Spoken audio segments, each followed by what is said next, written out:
Welcome to the voice of St. Anthony Parish from Allston, Massachusetts, right here on WROL 950 AM 100.3 FM. You can also hear us at CatholicAudiomedia.com. Well, we're going to finish our interview with Tom Corcoran. Had a great interview, and his book, along with Father Michael White, is Messages of Light for Advent and Christmas 2022. So we're going to talk about that and also a little bit more about the Rebuilt movement. So let's switch over now. Kind of going to your book, it's fascinating. It's for each of the days of Advent. So you're preparing everyone for Advent, and I'm assuming that just as you were talking, there was that process. You had a theme that you were going to come forward with as you were writing the book of what is going to be focused on Advent for this year. I'm assuming that's right. Yeah. So, well, it comes out a little bit of we come up with the theme, and then as we look at the scripture for the weekend scripture, the weekend lectionary. We figure out where there's a connection point between the lectionary and what we're going to be talking about. So this one is Messages of Light. So where is it talking about light in the scripture? So I know first weekend of Isaiah, it's come let us walk in the light of the Lord, or something like that from Isaiah 2. And so we're connecting those points. And then as each week builds on itself, and in each week, whatever the main theme is of that week, the prayers are hopefully taking us deeper into that theme and into that experience, into that message. Now, I enjoy, not only do you have the reflection, but at the end of each reflection, you have a question for a person to ask themselves every day, a different question for each day, by the way. Yeah, I was just going to say, hopefully the point of these prayer books is exactly that, to lead people into prayer, lead people into a deeper conversation with God. We kind of want to start the conversation or create the environment, but obviously everyone has their own personal relationship with the Lord, and hopefully our prayer is giving you some reflection, scripture to think about, a little reflection, and then helping you do that, go deeper.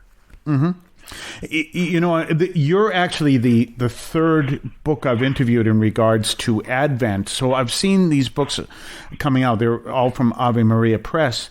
And in each of these, it's the focus of, as I said in my last interview, that Advent, we want to lead people to understand Advent is not Christmas shopping season. I mean, we can do that, but that's not the reason for Advent. It's something else.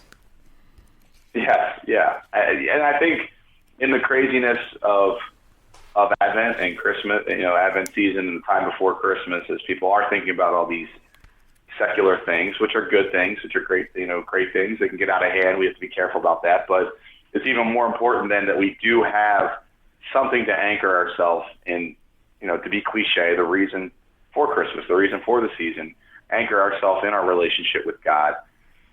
And I think all prayer books and all that are just hopefully to give us a tool to remind us to do just that again, to set up the conversation between us and God. Now, you've been doing this, as you said, for about 10 years. Have you seen a change in the way people, besides the way you've developed the technology, but the way people are understanding the message of the church? Now you'd be going into the fourth of the 3-year cycles. So do you see a change or a development or anything just in general? Excuse me. Yeah, I mean, I think, I think as you continue bringing the same message year after year, or the same kind of idea that you can be going deeper into topics, people begin thinking thematically and begin seeing different points go off, different light bulbs go off as you just keep repeating that rhythm over and over again. Mm-hmm. And that whole understanding as things, it's a fascinating element that works with the liturgy. And so you've been doing this, as I said, for about 10 years. How did the technology? Did you start right off with technology, or did you come later, or? Yeah, I mean, in some of our changes to parish, so I started out in youth ministry, as I mentioned, and one of the local, when I got to the parish, this is in the late 70s, in the late 90s, 97, one of the experiences I had was, and many people I think have had this, our youth ministry wasn't anything. And there was a local evangelical church where all the kids were going. And I was like, well, again, I don't understand, I don't understand what's going on, and why, in my mind, and even like Catholic kids are going to the evangelical church. So what's going on over there? So I just went over and said, what are they doing that we're not? And how do we learn from them? And so, excuse me, one of the things they had was a screen and words to the song, very very simple at that time, even that time, of putting the lyrics up on the screen. I said, well, maybe if we did that, kids would come to our church. So early on, we just got a projector. There's even a whole story behind that. That was kind of a cool story. And we began just experimenting with putting the words on the screen and trying to figure out how to use, again, the images in the screen to teach people. And things like that, people began coming to church. We just did it at one Mass for us, so one service, a Sunday night Mass, and people liked it, and people would come. And so we just kept experimenting it, and over time now, we've been doing it many years. We've grown and become, I think with technology, it does demand that it's always growing, and you have to keep moving with it as best you can. So, but we just kept moving with it. Now, I'm here in the Boston area, and as I mentioned, I'm surrounded by Harvard University. So we're always trying to reach out to different groups, and I'm trying to build up the church.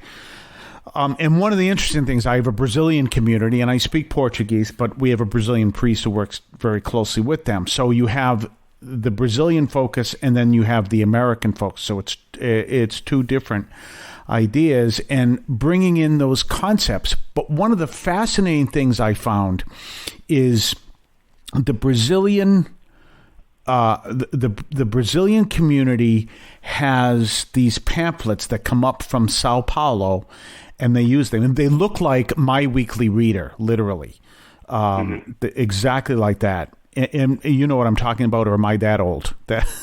I have a vague sense of what oh my God, I'm that old. I should have just gone with you. Yeah, that's funny. Well, these little pamphlets.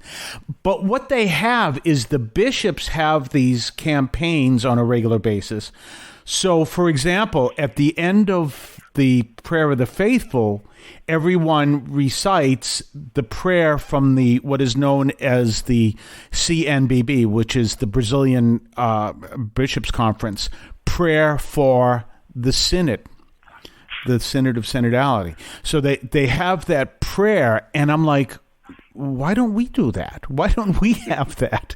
So it's fascinating because, again, we go back to that whole technology idea is very strong in the Brazilian Catholic Church. And I don't know why, but it's not as strong so much here in the U.S., but it's very strong.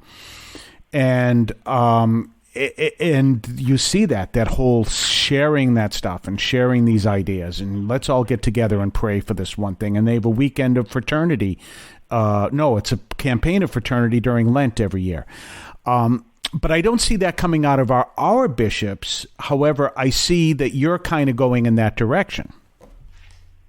Yeah, say more about that. The direction of how would you complete that? Of like having a theme and coming together and praying, based on a theme, and also using, Yeah, I do think, I think that is very helpful. It's uniting to a parish that everyone is hearing the same thing. So we have a saying, one church, one message, that we want everybody on the same page. And other part of this for us is our small groups, that we have a small group community that we've built up over the years, and encouraging people to be in conversation. So our whole idea is that, so much again is coming at us all the time. We want to try to stay laser focused on what we're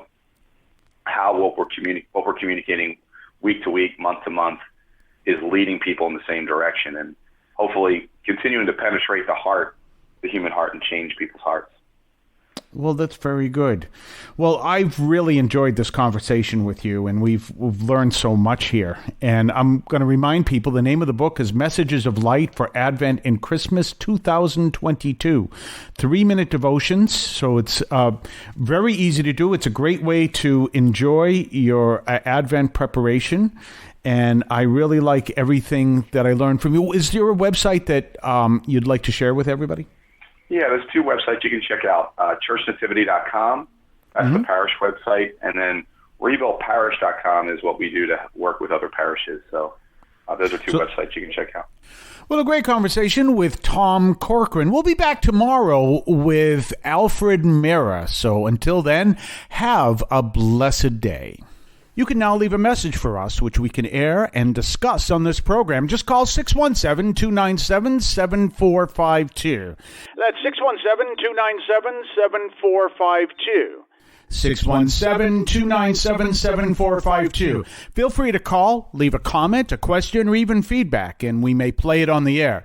I can discuss your comment or question as well, so give that a try. 617-297-7452, 617-297-7452. I want to call your attention to Catholic TV, which offers great faith-filled, family-friendly programming 24 hours a day. You can find your cable channel at www.getcatholictv.com, and you can watch online on the free apps or check out the YouTube channel. Daily Mass, Rosaries, the Divine Mercy Chaplet, and the Our Lady of Perpetual Help Novena are all available online and on demand. Check out CatholicTV.com. If you would like to support our program, please consider a donation to St. Anthony Parish in Allston, Massachusetts. There are several ways to consider this. One is to purchase any of our merchandise, which you can find at the shopping tab at CatholicAudiomedia.com. That's CatholicAudiomedia.com. There are coffee mugs there. There's also my latest book, Encounter Christ in Your Humanity, all of which you can find at the shopping tab at CatholicAudiomedia.com. You can also donate to the show directly through either the Donate tab, also at CatholicAudiomedia.com, or by sending a donation to the U.S. Postal Service with your questions and comments at 43 Holton Street, Allston, Massachusetts, 02134. That's St. Anthony Parish, 43 Holton Street, Allston, Massachusetts, 02134. Finally, the best way you can support our parish is to attend Mass on Sundays at 10 o'clock and be a part of our parish. We thank you for any support you would like to give to St. Anthony Parish in Allston, Massachusetts, the sponsoring parish for this media outreach to Catholics and other Christians in the WROL, WEZE, and podcast listening audience. In Cristo vivimos.